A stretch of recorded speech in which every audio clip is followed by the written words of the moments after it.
barbershop conversation, guys. Feel free, hit the subscribe button. So I'm back on my Patreon shit. I'm back on my Patreon BS. Make sure y'all go subscribe to my Patreon. Just type in barbershop conversations, man. $5 a month. My last video I actually taught you how to live rent free. You know, so go check that video out. And two, every night, Sunday through Thursday, 9 p.m. to 11 Pacific Standard Time, we go live. Call in, talk your shit. You know what I mean? Shoot your shit. That's the hashtag. Shoot your shit. What up, Batman? And yeah, man. And what else we got? And that's it. So I'm charged up now. I'm in front of the gym, about to get back. I ain't worked out in 3 days. So I'm back on my February 22nd shit. I'll be in tremendous shape by February 22nd. And two, let's talk about Tank Davis, Floyd Mayweather, and all this.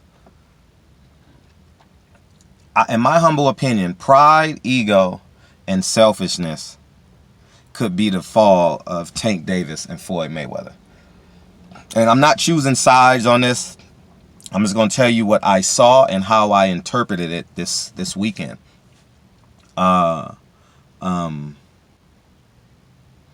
Let's start with the promotion of the fight. I spoke about that.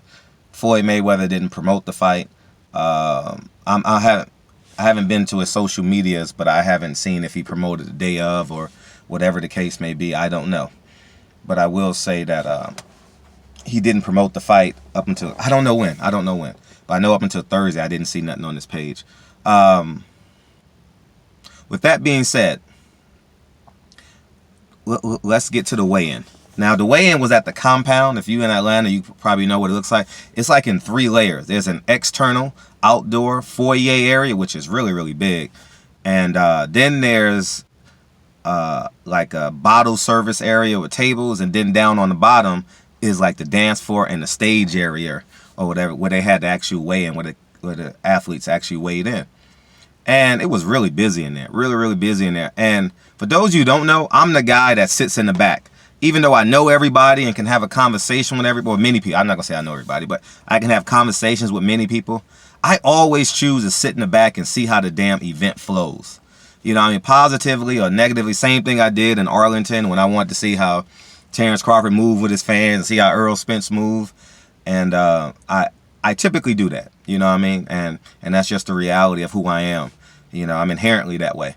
I guess I'm a big picture guy, you know. And so I'm at the weigh-in, and things start getting a little anxious. The fans are getting anxious. The conversations are happening like, where's Tank? Is Floyd coming? Is Floyd coming? And then I can tell Floyd is coming because I can hear the conversations. And, oh, Floyd is coming. Floyd is coming. But here's what I noticed about this shit. One, Tank was late. He obviously had to make weight. Obviously, he was in the gym making weight. 136.2 was his first weigh-in. So I know just before that, he was probably in a LA Fitness. Actually, I got a subscriber actually showed me of video footage of Tank Davis. And feel free to send that video footage to me of Tank cutting weight to make his second day weight, to make his second weight. But here's the catch in all of this shit. Floyd comes 2 hours late because weigh-in supposed to start at 3. They went live at 3. You guys know the feed, right? 2:30, 3 o'clock. Floyd comes real late. I would say at least 2 hours late. Now, here's the catch in that. Imagine if Tank was on weight. Think about this conceptually. Tank would have had to wait for Floyd to get there because they need that shot of Floyd at the weigh-in so they can promote the fight, sell tickets, because Floyd actually has a pulse in boxing, you know, in terms of moving the meter, excuse me. And I thought that was disingenuous of Floyd to show up that late, you know, because the kids got to make weight, and they're starving. They honestly, these kids starve from about Tuesday on. Tuesday to after they weigh in, these kids are hungry, starving. You understand what I'm saying? And so I don't know who's to blame, but I'm just giving you guys that what I saw, and I'm literally watching the whole thing. You know, I saw, it was so long that I saw Tank's team going to buy food from Popeyes or Chick-fil-A. Somewhere in there, they were buying food for people because they were waiting so long. You understand what I'm saying? And it was just like a whole fiasco because the fans were getting agitated. It was so compressed in there. You had fans hanging off the foyer area, hanging off the balcony, just waiting and waiting and waiting. Now, I will say this. Tank has an extreme pulse in our, we call it the culture. He has a presence. We're not going to debate that. Tank is a star. Whether his talent, we're going to talk about that in another conversation. I'm definitely going to talk about that after I leave the boxing gym this afternoon. What else? Yeah, so let's fast forward to the next day. The fight, the actual fight.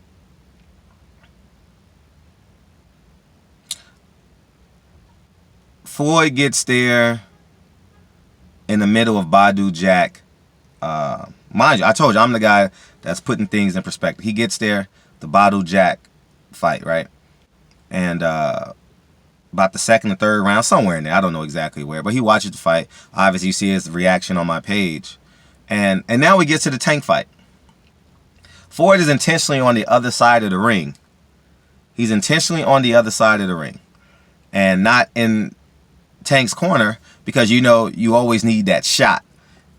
You guys know the promoter fighter shot. You always see that shit in every fucking fight. Every fucking fight you see it. Floyd chose not to be in that shot. And I'm like, that's really interesting. And then Floyd said something to Tank before round one, and Tank ignored him. I can see the whole thing. I'm right there. You guys see my pictures on Instagram. I'm literally right there. I can see all of this stuff taking place. And I'm like, damn, on fight night?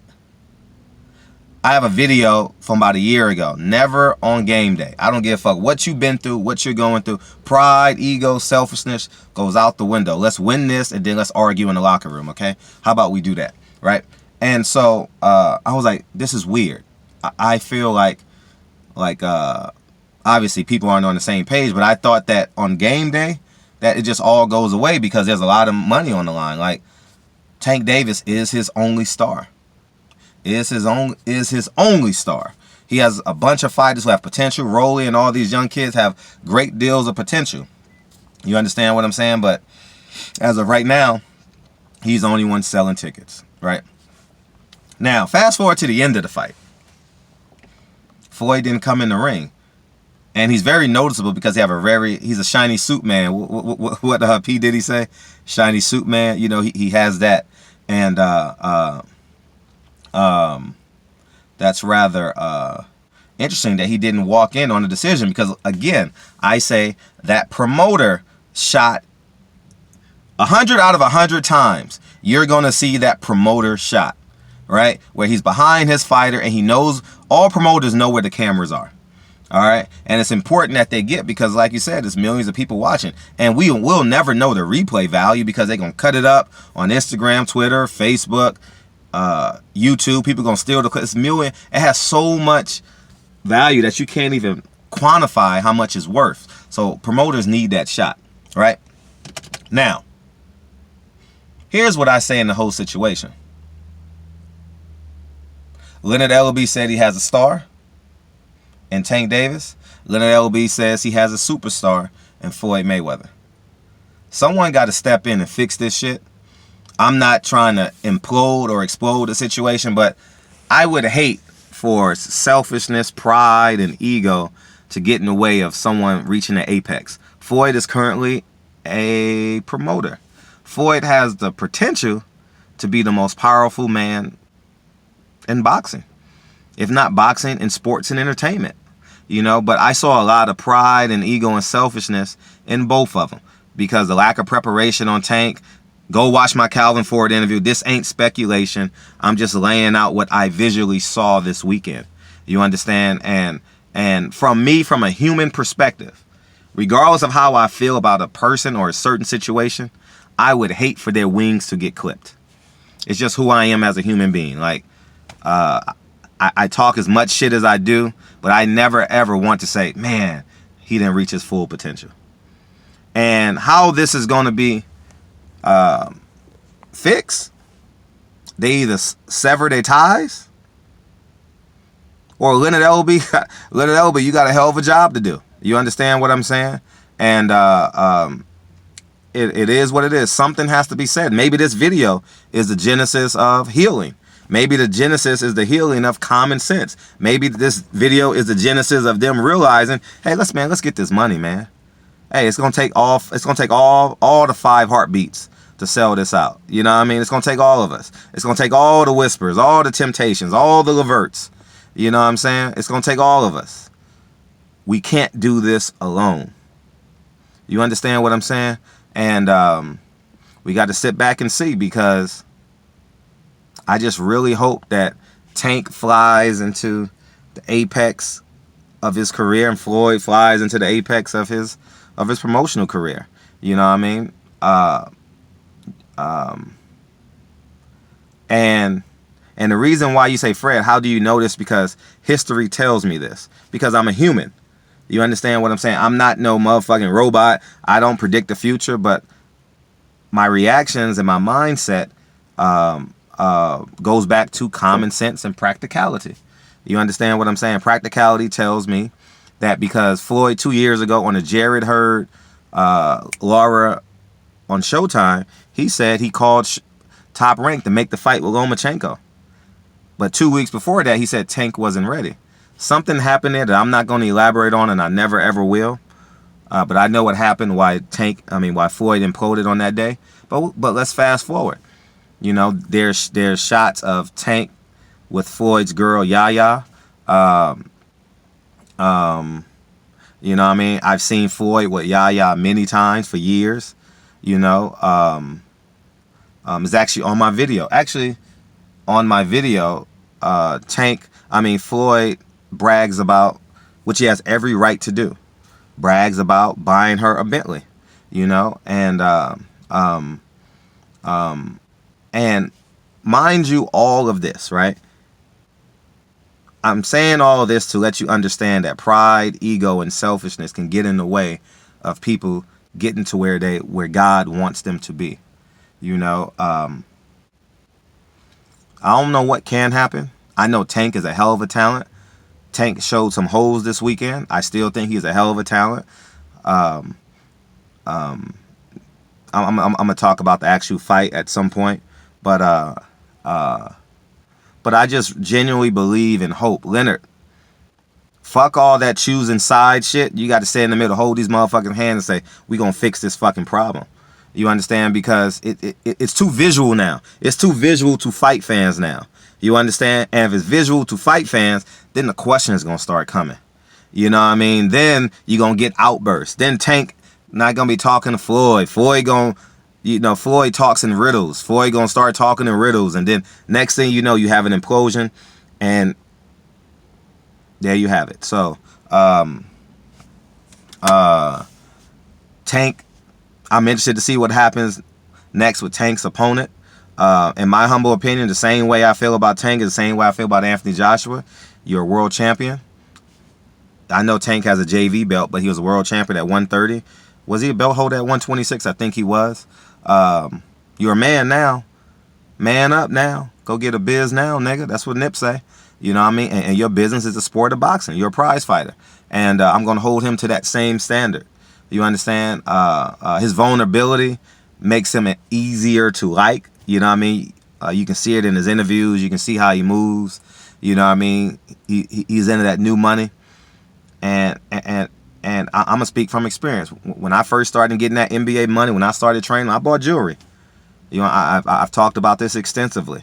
You know what I mean? That's why modeling is important. Excuse me. That's why I take my son to work. And I will take my daughter to work. You know what I mean? Because I think they need to understand, like, success isn't in the jewelry, isn't in the car. It's in your labor versus free time. That's what success is. People quantify it by how much money you have and how much your assets or liabilities are worth, because jewelry is a liability. You understand what I'm saying? So I genuinely believe that there's something brewing, and it could potentially explode. It's imploding now because no one was said. Floyd didn't get in the ring. I've never seen that ever in my life where the promoter don't get in the ring when he knows his fighter won, which was a 12th round knockout. And so it's a lot going on, man. It's a lot going on, and hopefully healing takes place. You know, you understand what I'm saying? At the end of the day, Tank, you've come too far to let pride, ego, and selfishness get in the way. You come too far. And I think, and y'all call me crazy for this shit, Adrian Broner is a smart motherfucker. I don't care what nobody say. I've seen it with my own eyes. I've had private conversations with Adrian Broner. Adrian Broner can outwit me at times. And I consider myself one of the corniest, wittiest guys that I know. Adrian Broner can outwit me sometimes, for real. That's why I always say, Adrian Broner, when I do interviews, okay, go. Tell me your one-liners so we can go. Honestly, I swear to God, I've interviewed Adrian Broner a lot of times. I had to go rewatch the interview, and I say, oh, I got what he meant. Because in the moment, I miss it because I'm thinking about my next question, or I'm trying to interpret something from what he said previously, and I might miss it. Adrian Broner is a smart, witty motherfucker. I'm not talking about his decision-making. I'm talking about how God blessed his brain. I don't care what nobody say. His decision-making, yeah, we all have questionable decision-makings, right? And I had the chance to say what's up to Adrian Broner this weekend. I didn't really feel like interviewing nobody at the weigh-in because I really want to be observant. I was right next to him and Robert East. I said what's up to them. They're loyal to each other like a motherfucker, and I can respect that. You understand? And I should have interviewed him, but I didn't. You understand what I'm saying? But I will say this. Y'all think I'm crazy when I say this shit, but I'm talking about in they silent moments when these motherfuckers are just hanging out, having a motherfucking playing what Tank got everything in his house for. I mean, Adrian Broner, I seen his beautiful home one time on a video. Beautiful homes. You know, when they in their silent moments watching ESPN or Monday Night Football or, you know, the college football championships, wherever they having their silent moments, I believe they will make sense to each other. And y'all call me crazy. Y'all say, Fred, you don't know what the fuck you're talking about. I've had conversations with Adrian Broner. Swear to Jesus Christ. Adrian Broner is a smart motherfucker. Now, wisdom and intelligence are two different things. Wisdom is the application of self-knowledge. Okay? Sometimes he don't make the best decisions. Sometimes he's impulsive, and we get all of that. You know what I mean? But I will. See, God blesses niggas, man. People say, oh, niggas ain't shit. Niggas ain't. Let me tell you this. The realest niggas I know, or niggas from the street, and then I'm going to use the word conform because we're in America. Conform to the American way and get they bread. Those are the best niggas in the world, man. Like, for real. Like you don't go to Pastor Tony and ask that nigga for the real shit. You go to Goldie. You like, Goldie, nigga, I got these hoes, man. I got these problems with these hoes, man. Man, I need to make an extra few dollars, man. I'm real short on my rent. You go to Goldie. You don't go to Pastor Tony. Pretty Tony. Y'all get what I'm... See, I told you corny humor. You guys got what I'm saying? Anyways, so you don't go to Pastor Tony. You go to Goldie, nigga. You understand what I'm saying? So at the end of the day, that's in Adrian Broner. That could be in Tank. Tank ain't mature enough there yet. But Adrian Broner is, and he has the option to go either way with it. You understand what I'm saying? That's why y'all like Trill Boxing Talk so much. That's why that shit is such the best show on. I can't duplicate what they do. You know, I have my own set of humor. I have my own set of, you know, I watch that show and I'm like, damn. You understand what I'm saying? That's why the haters, that's why they keep 900 to 1,000 people in there, because you're attracted to them. At the end of the day, that they don't have any haters. They got real life fans. When motherfuckers respond to them on Twitter and people write articles on them or make YouTube videos, they're fans. At the end of the day, you understand what I'm saying? So I said all that to say this. I think Adrian Broner can be a huge asset to Tank long term. You know what I mean? I think Leonard Ellaby can be an asset, but Leonard Ellaby is in a pickle. Him and Floyd are day ones. They done been through hell and Sodom and Gomorrah together. You understand what I'm saying? So, and Tank needs that covering of the blood of Jesus. He needs the covering of the blood. Leonard LB, man, you got those beautiful, shiny, them red and them beige jackets. You need to tell Tank to touch the hem of your garment, man. Touch the hem of your garment and cover him with the blood of the LBs. Oh, man, I cracked myself up. But anyways, man, I'm doing this video because in my heart of hearts, I'm a huge fan of Tanks. I'm a huge fan. Huge fan of Tanks. I was a huge fan of Floyd. But at the end of the day, in order for Tank to succeed, pride, ego, and selfishness from both Tank and Floyd got to stop. That's all I'm saying. That's it. That's all I'm saying. So anyways, man, Barbershop Conversations, man. Feel free, hit the subscribe button. And I'm back on my BS again. I'm back in the gym. Y'all see that shit? I'm back in the gym. 3 days off and I'm back in it. You know what I mean? And I'll talk to you guys soon. Peace.